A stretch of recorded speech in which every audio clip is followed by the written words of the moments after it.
So, unfortunately, this is not an Illuminati handbook about Institute for the Future.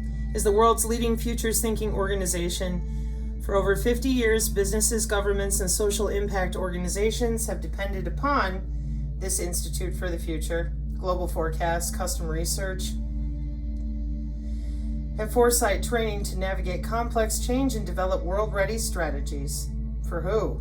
Dell. It's wonderful, isn't it? SciTech Daily, University of Chicago, November 5th, 2024. Revolutionary bioelectronic gel brings living tissue and technology closer than ever.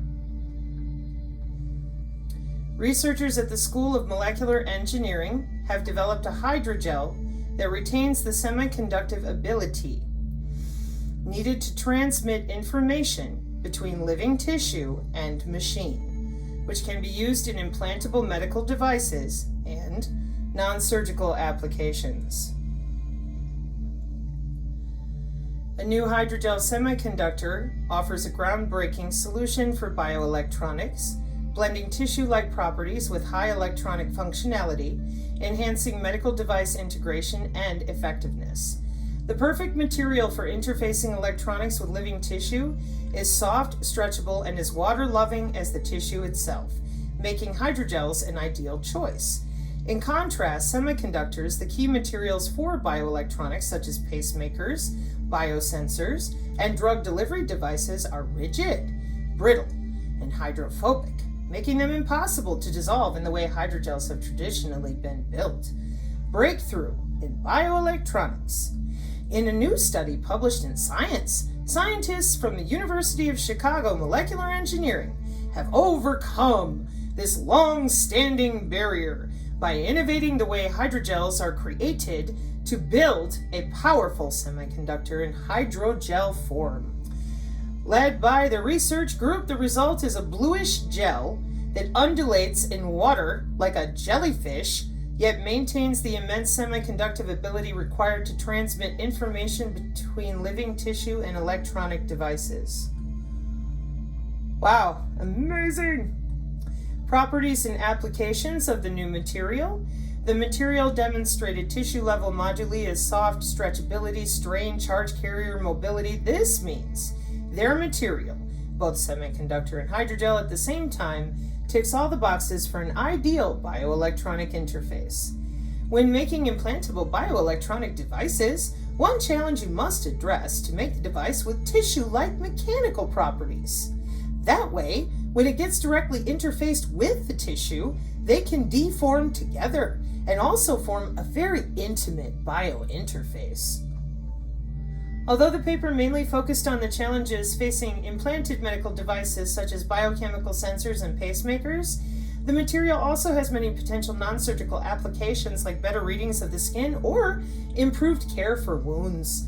It has a very soft mechanical properties and a large degree of hydration similar to living tissue.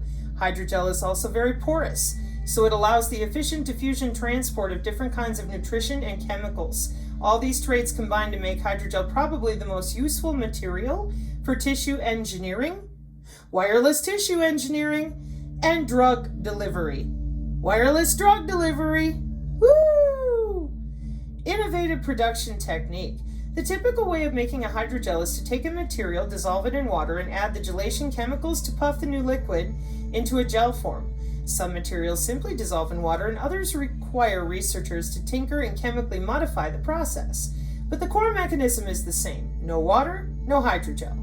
Semiconductors, however, don't normally dissolve in water. Rather than find new time-consuming means of trying to force the process, they re-examined the question. We started to think, okay, let's change our perspective, and came up with a solvent exchange process. Instead of dissolving the semiconductors in water, they dissolved them in an organic solvent that is miscible with water. Then they prepared a gel from the dissolved semiconductors and hydrogel precursors. Their gel initially was an organogel, not a hydrogel. To eventually turn it into a hydrogel, we then immerse the whole material system into the water to let the organic solvent dissolve out and let the water come in.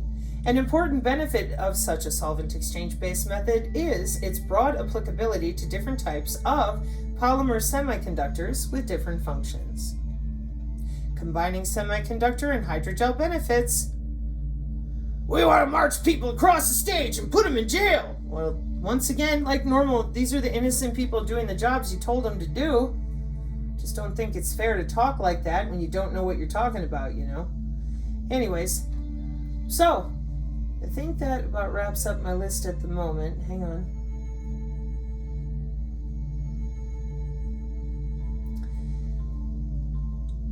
I will be back with the next section of our quantum sensing.